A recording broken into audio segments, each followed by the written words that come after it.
All right, Larry Krueger here for the Pig and a Pickle Krug Show with a little recap of everything that happened on this Tuesday here in Santa Clara. Training camp practice number 6 is in the books. And let's talk about everything that happened down here in Santa Clara for training camp practice number 6. First of all, it was a warm day, and guys are getting tired of each other. And when the weather gets warm and the pads are on, guys are getting tired of each other. And, you know, there were several little skirmishes that broke out throughout the day. That in the one-on-ones, a lot of the D linemen and O linemen, had little push-offs and little things where they were pretty unhappy with each other. You could see the whole roster kind of starting to boil a little bit as the weather heated up. The Niners, we start with the Niners added Jalen Allen to replace Teron Jackson. Jackson hurt his neck and was put on the IR. So Jalen Allen was signed. He's 6'2", 245 pounds. He wore number 76 today. Edge rusher, played at Memphis, played in the UFL for the Memphis Showboats. Kind of an undersized guy. He actually had a couple nice plays in practice in his first practice. Also had a hard time keeping his feet, but he made one nice play against the run in the backfield. As I said, undersized guy. He's a high effort, try hard edge rusher. Jalen Allen is replacing Teron Jackson. As far as injury status, Juwan Jennings with the calf didn't go today. Renardo Green and Jacob Cowan with the hamstring didn't go. Ricky Pearsall didn't go. He was given a rest day. They're really being kid gloves with Ricky Pearsall, really babying Pearsall. Mikael Williams has a minor ankle injury. He didn't play today. And as I mentioned, Teron Jackson goes to the IR with the neck injury, so obviously he was out. One guy who looked really good yesterday, I thought, was Dallas Flowers. And I wonder if Gus Bradley is the reason that Flowers is here. He played with the Colts 22, 23, and 24.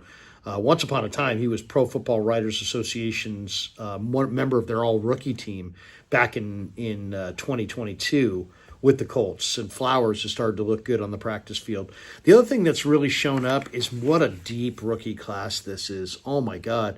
The 49ers, look at all these rookies. Mikael Williams, Alfred Collins, Jordan Watkins, Isaiah Nayer, Junior Bergen, C.J. West, Nick Martin, Curtis Rourke, who's not even playing, Connor Colby, Drew Moss, Jordan James, Corey Kiner, Upton Stout, Marquise Siegel, Sebastian Valdez, Stone Blanton, Jacob Robinson, Derek Canteen.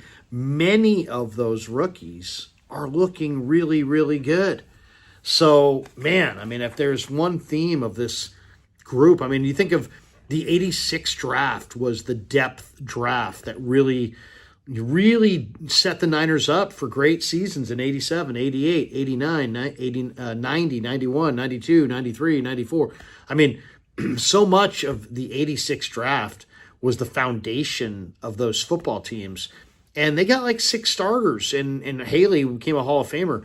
They may get double that in this year's draft. This is a loaded volume draft, and these guys are looking good. Jordan Elliott returned to practice today. That was good to see.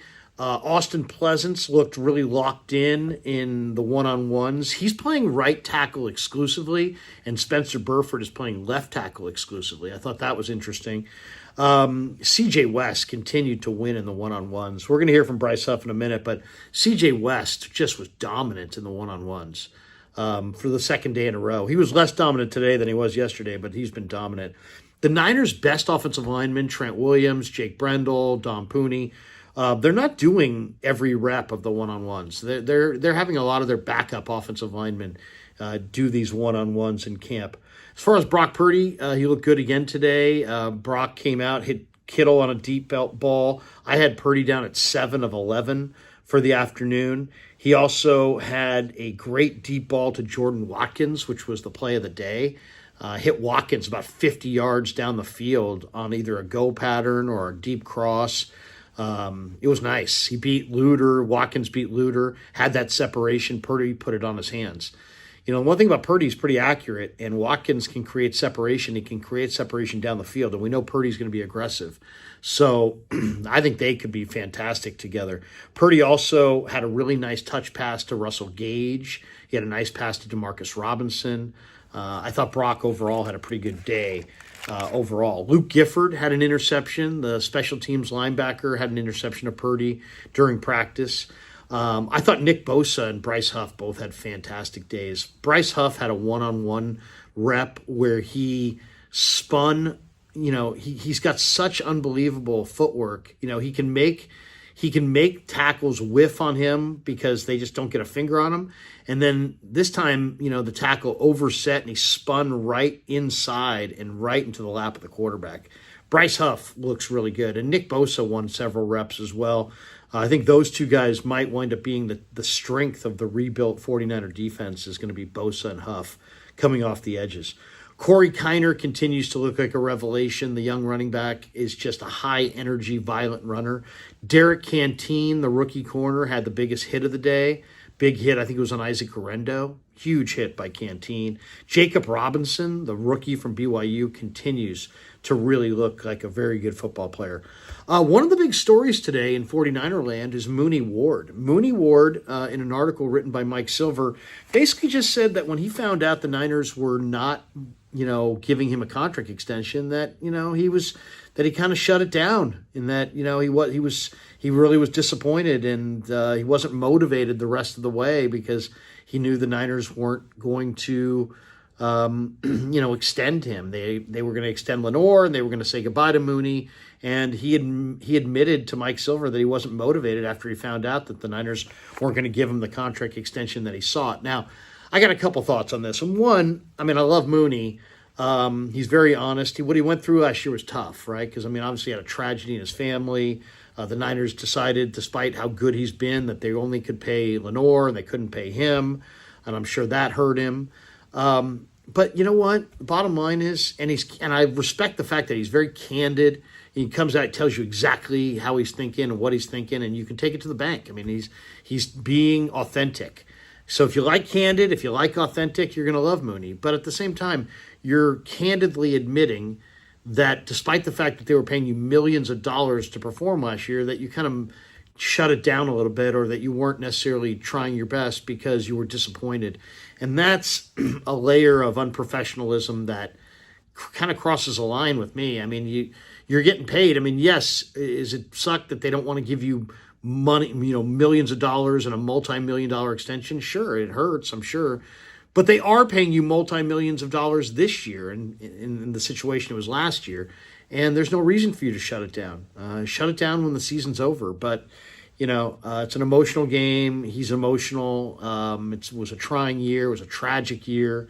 And I think him and his wife just wanted a fresh start. And I don't think the 49ers, I think they understood. I think they understood that he needed a fresh start.